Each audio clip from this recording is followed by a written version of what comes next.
All right, Math 5130. The purpose of this video is to discuss the results of a two-way ANOVA. And the example I'm going to use, I've already written it up over here, so just going to go through and describe all these steps to you and what all this means and why I did what I did. Okay, so you can replicate it when you report a two-way ANOVA. Two-way ANOVA. In complete transparency, this is the fourth time I've created this video. I had two interruptions. I think I told you before, I'm in like day 3 of COVID.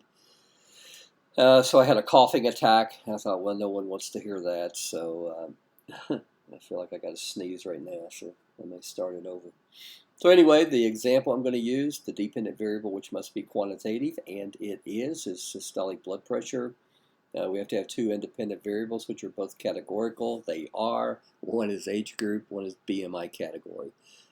So the research question, I hope you can read it. It's pretty sloppy. I'm going to blame it on COVID. It's my story, and I'm sticking to it. Is there a statistically significant difference in mean systolic blood pressure across age group and BMI categories? So the game plan here will be to present the descriptive statistics. Run the two-way ANOVA. There's a lot going on there. Well, you'll find out. You'll see as it develops. Run the effect sizes and run post-hocs if they are applicable, and they will be. All right, so let's go for it. The data set that you're going to use is systolic over BMI and age. You have access to that. And I've already gone ahead and uploaded it into R, attached it, and here's the first 6 cases. Something I did, I get tired of the capital letters, so I renamed systolic as systolic lowercase. It's just easier to type. Remember in R, if I have a categorical variable, I have to set it as a factor. I just named it as age lowercase, easier to type. And BMI, lowercase, easier to type than BMI, CAT. I ran the mean and standard deviation. Ran them all on the same line, which you can do that if you separate it with semicolon. And I get 122.96 and 15.85, which I have reported right there.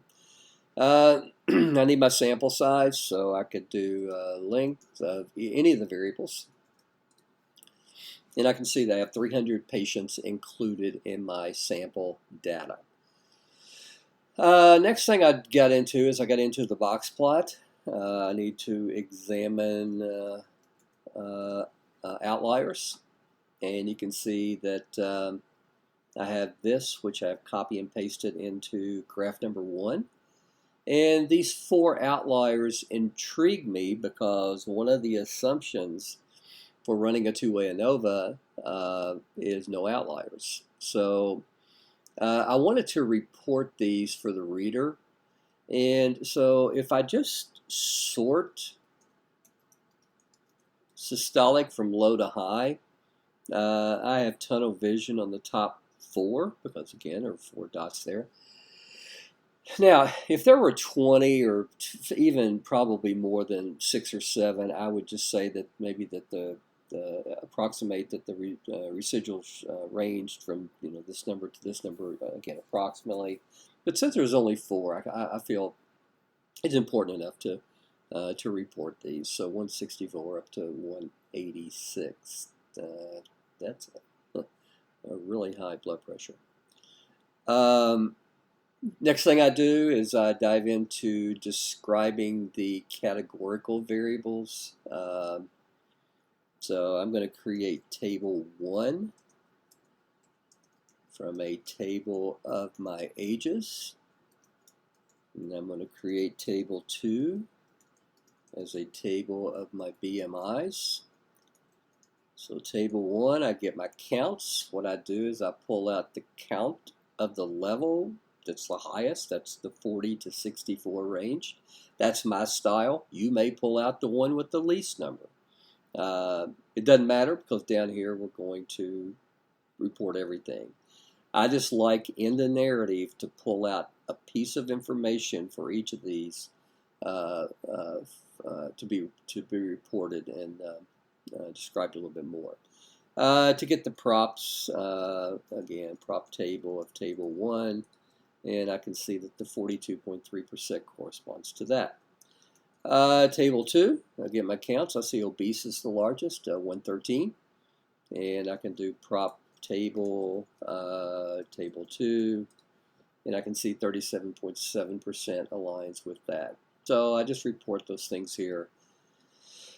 You can see the summary of systolic, and that's where I got grabbed the median, the range, the low number, high number, and Q1, Q3. Be careful grabbing the mean out of the summary output because it only, at least in this case, just got it to 123. I inserted the histogram, so I grabbed that there, copy and pasted it into the document, which I think the histogram should be included. That gives us kind of an indication, an eyeball test of whether or not the systolic blood pressure appears to have come from a population that's normally distributed. All right, next thing we do is we shift gears and run into the start the two-way ANOVA component. And I state the research question, and then I want to know what the means and standard deviations and sample size look like for all of the cell counts. And the way I do that is, first of all, to get the sample size is I just run a table of BMI over age. And for example, there's 46 in the normal, and I report that as I do the other ones there. To get the means for all the cell counts, I need to do systolic over age plus BMI, and then I want my function in this case to be the mean. So it's kind of a pain in the butt to go through and type all these in the cells, but you know, you just need to do that. You need to share that information with the reader. Hit the up arrow. You can pull down the previous line and edit it. At least you can with a Mac. So I want the standard deviation. I've reported those in parentheses. All right, so I examined the table 2, and I see that I have an unbalanced design. These cell counts are not the same, so it's unbalanced. So I need to tell the reader that I am accounting for that, and I'm going to do what's called a type 3 sum of squares calculation method. Now, I want to demonstrate something to you that's probably bound to come up. Let's create two models. So I want to create model 1 using an ANOVA for systolic over age by BMI. And then I want to create model 2 of an ANOVA with systolic over BMI by age. So I'm reversing the independent variables. Now, if I do summary of model 1, I get my output. If I do summary of model 2, I get my output. Notice that these are different. Notice that the F value for BMI is 7.37. Up here it's 4.67. 37. Now the interaction will always be the same. But what happens there is, and I don't want to get too deep into the weeds of this because this is not something that's really of importance to you. But I do want you to have this on your radar, because if you're working with someone and you put the one in, order the independent variables this way, and your friend or your work partner or whatever does it that way, and you get different values, it can cause confusion. What R uses, it uses something called a sequential sum of squares calculation method. So in this case, it will calculate the sum of squares for age first, and then it will calculate the sum of squares for BMI contingent on age already being in the model. So it doesn't put them at the same, wham, bam, thank you, ma'am time. It's a sequential calculation. It calculates BMI first, then calculates age contingent on BMI already being in the model. The beauty of this is when we run our ANOVA model for model 1 for the type sum of squares being equal to 3. Oh, shoot. Remember, I have to install the library car. So let's go back up and get that.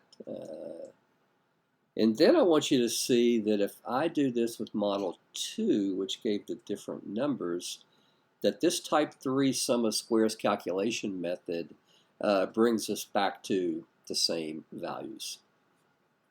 Okay, so again, that's something that right back up here. Remember me telling you that the analysis is informed by R. That's, when people read your calculations, read your results, that's something that they have to keep in mind because the calculation methods can be different. Other statistical software packages may not use a sequential sum of squares calculation method. But fortunately for you, I'm not trying to turn you into someone with a statistics and PhD in statistics. I'm trying to turn you into someone who can use statistics to make statements about